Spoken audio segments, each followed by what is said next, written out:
The granite countertops gleamed in the afternoon sun as Mark led me through his new beachfront kitchen, his arm wrapped possessively around his young wife's waist. Everything sparkled.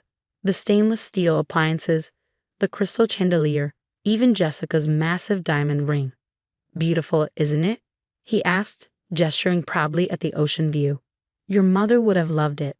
I felt bile rise in my throat. My mother had been dead for exactly 3 months and 12 days, and here was her husband of 15 years, showing off the luxury home he'd bought with her life insurance money, while parading around his new wife who was barely older than me. "Mom hated the beach," I said quietly. "She got migraines from the glare." Mark's smile tightened slightly. "Well, people change, Emma. Besides, this is my life now, Jessica, and I deserve a fresh start. My name is Emma Chin, and at 32, I thought I understood grief. But watching my stepfather spend my mother's death benefit on a new life with a woman young enough to be his daughter, that was a different kind of pain entirely." "Of course you do," I said, gripping my purse strap so tightly my knuckles turned white. "Mom would have wanted you to be happy." It was a lie. My mother, Linda Chin, had been suspicious of Mark's behavior in the months before her sudden heart attack. She tried to tell me something was wrong, that he was acting strangely, but I'd been too caught up in my own life, my law practice, my recent divorce, to really listen. Now standing in his $1 million beach house, watching Jessica fawn over the wine fridge that probably cost more than my car, I couldn't stop thinking about my mother's last voicemail. "Emma, honey, I need to talk to you about Mark. Something's not right with the insurance paperwork he had me sign." She died 2 days later before I could call her back. "Oh, look at the time," Mark said, checking his Rolex. "Another new purchase. We have dinner reservations at 7. You understand, right?" I nodded, already heading for the door. "Of course. Thanks for showing me around." "Emma," he called after me, "I know this is hard for you, but your mother left the insurance money to me for a reason. She wanted me to be taken care of." I turned back, studying his face, the face I'd known since I was 17, when he'd married my mother and moved into our modest suburban home. He looked different now, somehow harder, his familiar features twisted by something I couldn't quite name. "Right," I said. "Mom always thought of others first." It wasn't until I was in my car, hands shaking on the steering wheel, that I let myself think about what I'd discovered 2 days ago. The truth about my mother's life insurance policy and about Mark's role in her death. My phone buzzed with a text from Detective Sarah Rodriguez. "Got the files you requested. You need to see this." I started the engine, my mind racing. Mark thought he had everything figured out. He had no idea what was coming. 20 minutes later, I sat in Sarah's office at the police station, staring at the documents spread across her desk. We'd been friends since law school, and when I first shared my suspicions about Mark, she'd pulled every string she could to help investigate. "The original policy was only for $500,000, Sarah explained, pointing to a document from 2010. "But look at this. 3 months before your mom died, it was changed to $2 million. The signature on the change form doesn't match her handwriting." I laid out my own findings, the results of weeks of careful digging. Bank statements showing large transfers from Mark to Jessica dating back a year before my mother's death. Medical records indicating my mother had been in perfect health before her sudden heart attack. And most damning of all, evidence that Mark had been quietly selling off my mother's valuable Asian art collection in the months leading up to her death. He was planning this, I said, my voice tight with anger. The insurance scam, the new wife, all of it. He just needed Mom out of the way first. Sarah leaned back in her chair, her expression grim. "The signature forgery is clear fraud. And with the suspicious timing of your mom's death, we might have enough for a criminal investigation." "Not yet," I said, gathering the documents back into my briefcase. "I need more. I need to know exactly what happened to Mom." The next few weeks were a careful dance of investigation and pretense. I started visiting Mark and Jessica more often, playing the role of the grieving daughter trying to maintain family connections. Each visit was an opportunity to gather more information, to notice details that seemed out of place. Like the fact that Mark had cleared out my mother's home office before the police could examine it after her death, or how he'd insisted on cremation, against her written wishes for a traditional burial. But it was during one of these visits that I found something that changed everything. I'd excused myself to use the bathroom, But instead of turning right toward the guest bath, I went left, toward Mark's home office. The door was locked, but I'd come prepared. The lock-picking skills I'd learned during my brief stint in criminal defense law finally proved useful. Inside, the office was immaculate, too immaculate. No papers on the desk, nothing in the trash. But there, in the bottom drawer of his filing cabinet, I found a small key labeled Storage Unit 23. I photographed it with my phone and carefully replaced everything exactly as I'd found it. That night, I called Sarah. "I need a warrant," I said without preamble. "Mark has a storage unit, and I bet anything Mom's original files are in there."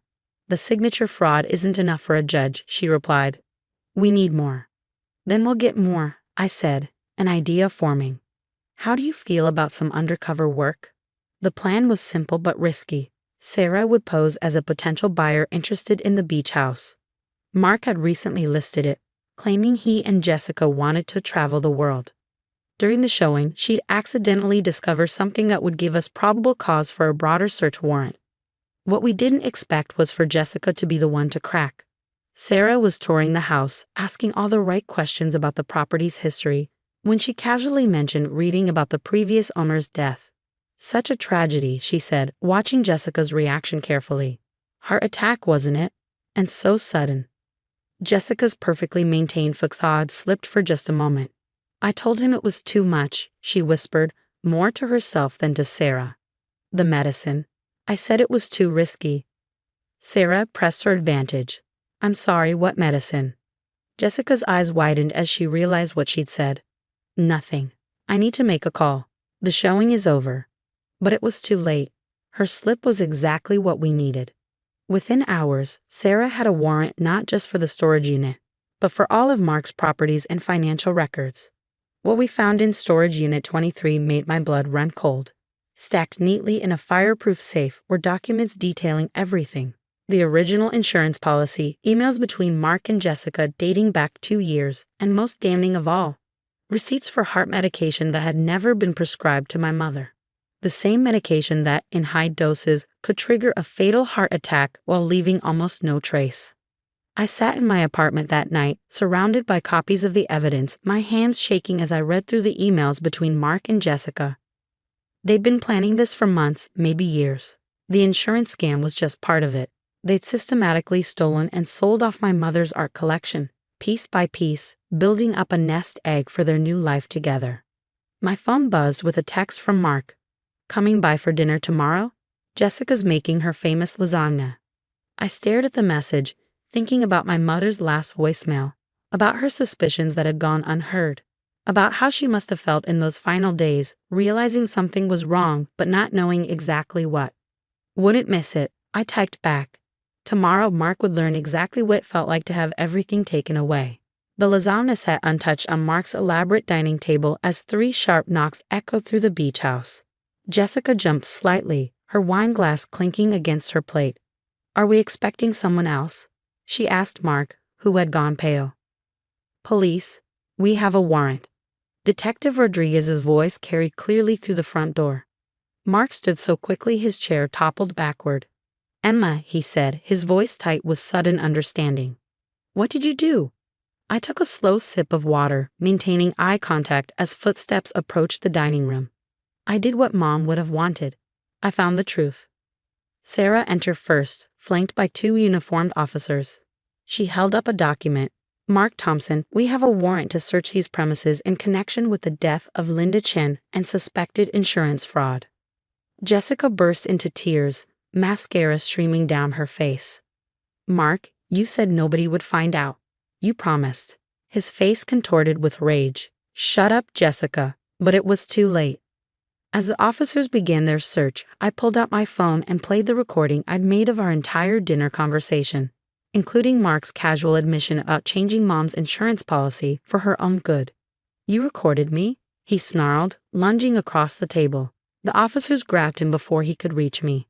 "Actually," I said calmly, "I've been recording everything for weeks, including your conversation last Thursday about the unexpected complications with Mom's medication."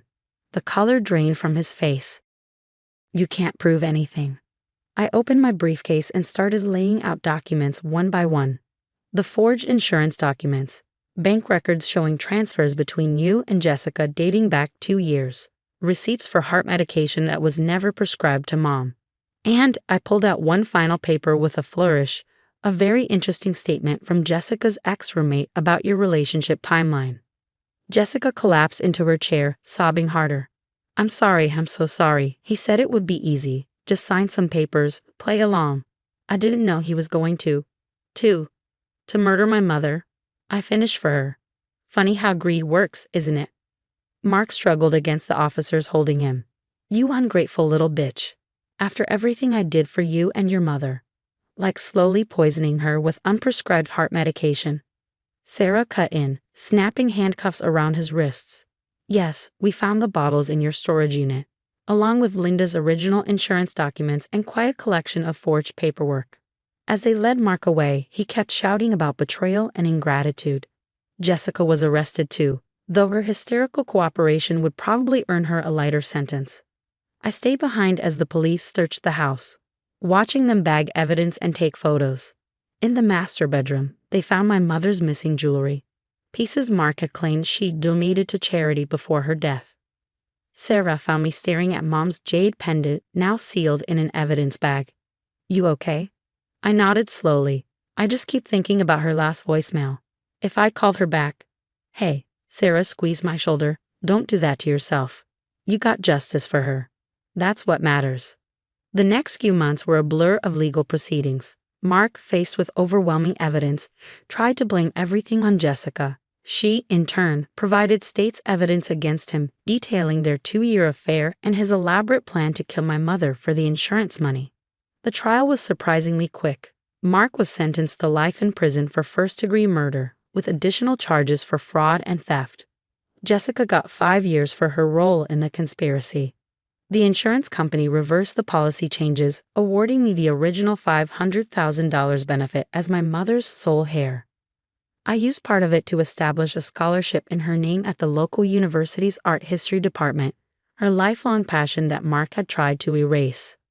1 year after Mark's arrest, I stood in my mother's restored home office, surrounded by the recovered pieces of her art collection. The insurance company's investigators had tracked down most of the pieces Mark had sold, and I'd spent months buying them back. Sarah visited regularly, helping me catalog everything and listening to stories about each piece. Stories my mother had told me that I'd half forgotten until now. Found something interesting in the evidence archives, she said one afternoon, holding out a small recorder. Your mom's old answering machine. There are some saved messages on it. With trembling hands, I pressed play.